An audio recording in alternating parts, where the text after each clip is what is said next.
Keselamatan oleh iman dalam teologi Paulus. Keselamatan adalah salah satu tujuan utama dalam kehidupan spiritual banyak orang. Dalam berbagai ajaran agama, keselamatan sering dikaitkan dengan kebebasan dari dosa, penderitaan, dan hukuman, serta pencapaian kehidupan yang kekal atau kedamaian abadi. Namun, perjalanan menuju keselamatan bukanlah sesuatu yang mudah. Ada berbagai tantangan yang harus dihadapi, baik dari dalam diri sendiri maupun dari lingkungan sekitar. Salah satu tantangan utama adalah pergumulan dengan kelemahan manusia, seperti dosa, godaan, dan keraguan. Banyak orang berjuang melawan sifat egois, nafsu duniawi, serta tekanan sosial yang dapat menjauhkan mereka dari keselamatan. Definisi keselamatan. Keselamatan merupakan konsep fundamental dalam berbagai ajaran agama. Setiap agama memiliki pandangan dan ajaran tersendiri mengenai bagaimana manusia dapat mencapai keselamatan, baik di dunia maupun di akhirat. Keselamatan seringkali dikaitkan dengan hubungan manusia dengan Tuhan, kepatuhan terhadap ajaran agama, serta kehidupan yang penuh kebajikan.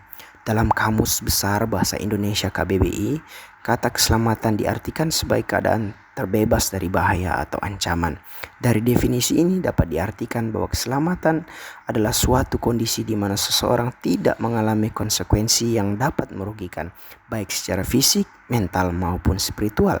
Dalam konteks beragama, keselamatan tidak hanya berarti terbebas dari penderitaan duniawi, tetapi juga memperoleh kebahagiaan yang kekal sesuai dengan keyakinan masing-masing agama. Konsep ini menjadi tujuan utama bagi banyak penganut agama yang berusaha menjalani kehidupan dengan penuh keimanan untuk memperoleh keselamatan yang kekal. Sejarah keselamatan dalam Alkitab juga dapat dilihat sejak Perjanjian Lama. Kitab Kejadian menjelaskan bagaimana manusia diciptakan sebagai makhluk yang paling mulia menurut gambar dan rupa Allah. Allah memberikan manusia kuasa untuk mengelola alam dan menjadi wakilnya di dunia. Manusia yang diciptakan dalam hubungan dengan sesama dan paling utama dalam hubungan dengan Allah.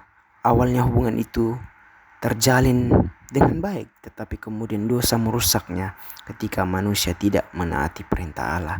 Akibat dosa, manusia terpisah dari Allah. Meskipun manusia jatuh dalam dosa, Allah tidak membiarkan mereka tanpa harapan. Sejak awal, Allah sudah memberikan janji keselamatan yang akan memulihkan hubungannya dengan manusia. Inilah dasar konsep keselamatan dalam Perjanjian Lama.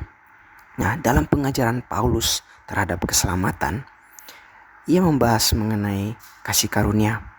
Kasih karunia dalam bahasa Yunani, charis, sering diterjemahkan sebagai grace.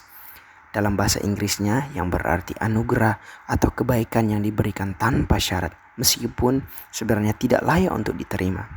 Dalam konteks iman Kristen, kasih karunia memiliki makna yang lebih dalam. Kasih karunia adalah pemberian Allah yang tidak bisa diperoleh dengan usaha manusia, tetapi diberikan secara cuma-cuma. Salah satu contoh utama dari kasih karunia ini adalah keselamatan yang ditawarkan kepada manusia melalui Yesus Kristus. Paulus menegaskan dalam Efesus 2 ayat 8 hingga 9 bahwa keselamatan adalah anugerah dari Allah, bukan hasil usaha manusia. Ini berarti tidak ada seorang pun yang bisa menyombongkan diri, karena keselamatan diberikan secara cuma-cuma, bukan diperoleh melalui perbuatan. Kemudian di ayat 10, Paulus menjelaskan bahwa mereka yang telah menerima keselamatan dipanggil untuk melakukan perbuatan yang baik yang sudah Allah rencanakan sebelumnya. Dengan kata lain, perbuatan baik bukanlah syarat untuk mendapatkan keselamatan, tetapi merupakan bukti nyata dari iman yang sejati. Dalam teologi Kristen, kasih karunia adalah pemberian Allah yang diberikan kepada manusia meskipun mereka tidak layak.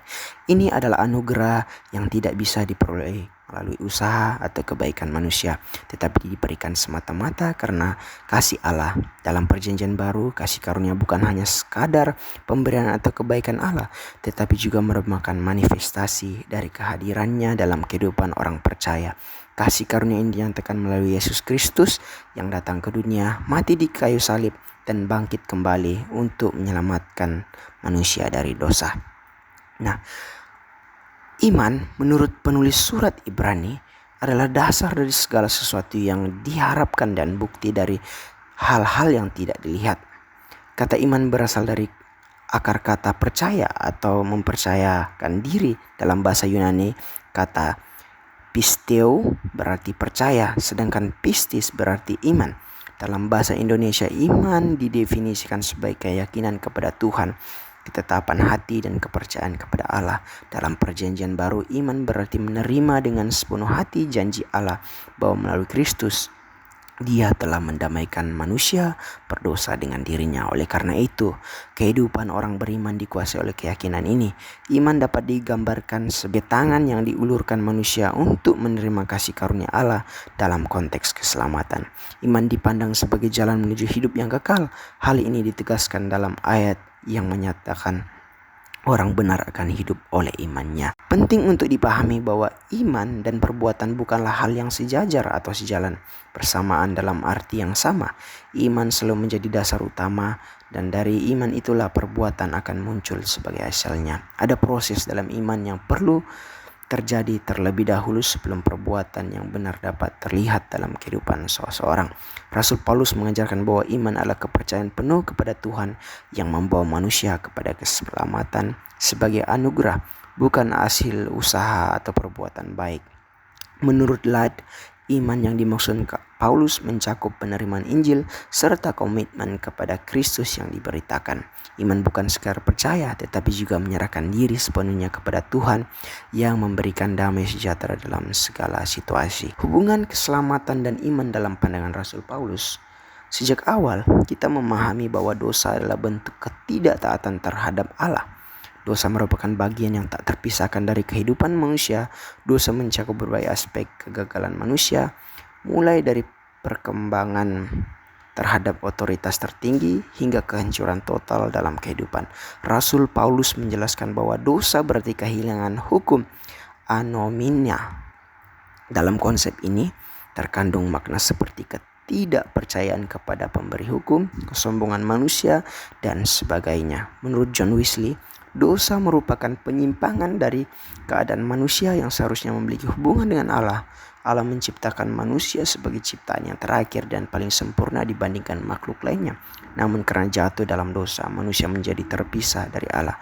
Oleh karena itu, Allah Bapa mengutus anaknya yang tunggal menjalankan misi di dunia untuk menyelamatkan setiap manusia. Kasih Allah yang begitu besar ini merupakan salah satu bukti cinta tak terbatasnya. Kasih-Nya yang mendalam memungkinkan kita untuk tidak terjebak dalam masa lalu atau ketakutan masa depan. Satu-satunya cara untuk menyelamatkan manusia dari dosa hanya bisa dilakukan oleh Allah dengan caranya sendiri. Karena kasih-Nya, Allah mengutus Yesus Kristus untuk menebus dan memulihkan hubungan mereka dengannya melalui pengorbanan di kayu salib.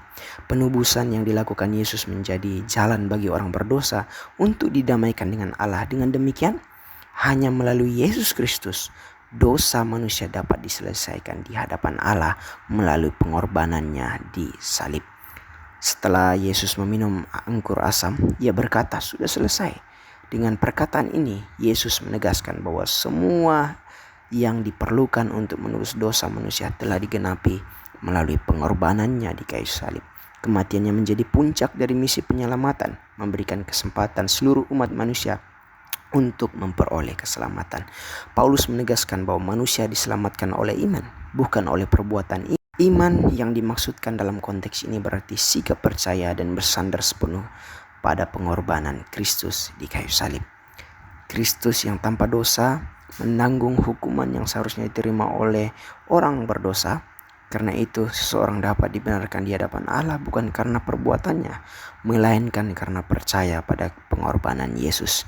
Iman menjadi sarana untuk menerima karya keselamatan yang diberikan Allah melalui Kristus. Tanpa iman, seseorang tidak mungkin dibenarkan. Tetapi melalui iman kepada Yesus, orang berdosa dapat menerima pembenaran dari Allah. Relevansi bagi masa kini. Keselamatan sebagai anugerah bukan usaha manusia.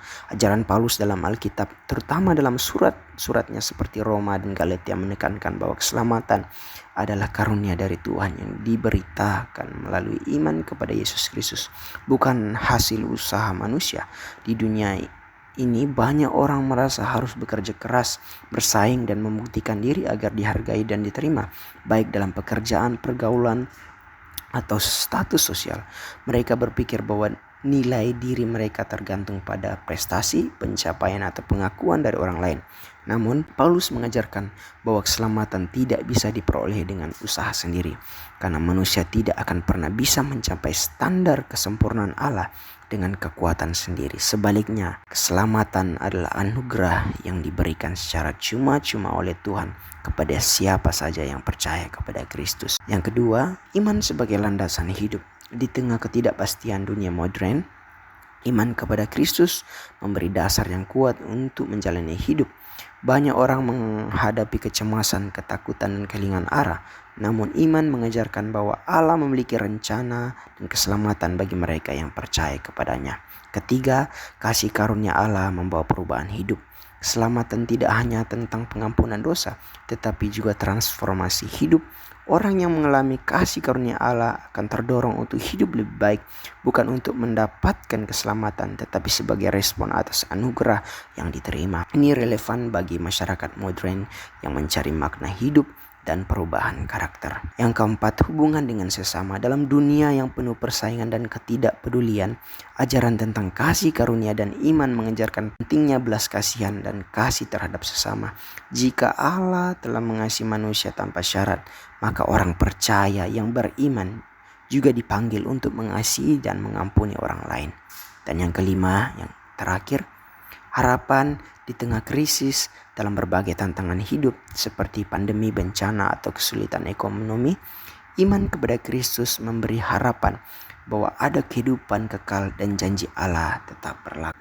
Kesimpulannya, keselamatan adalah anugerah dari Tuhan yang diberikan kepada manusia melalui iman kepada Yesus Kristus, bukan hasil usaha atau perbuatan baik.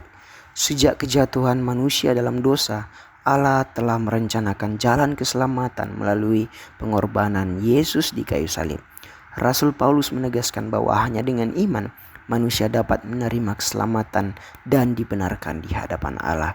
Keselamatan tidak hanya berarti pengampunan dosa, tetapi juga membawa perubahan hidup, kedamaian, dan hubungan yang lebih dekat dengan Tuhan.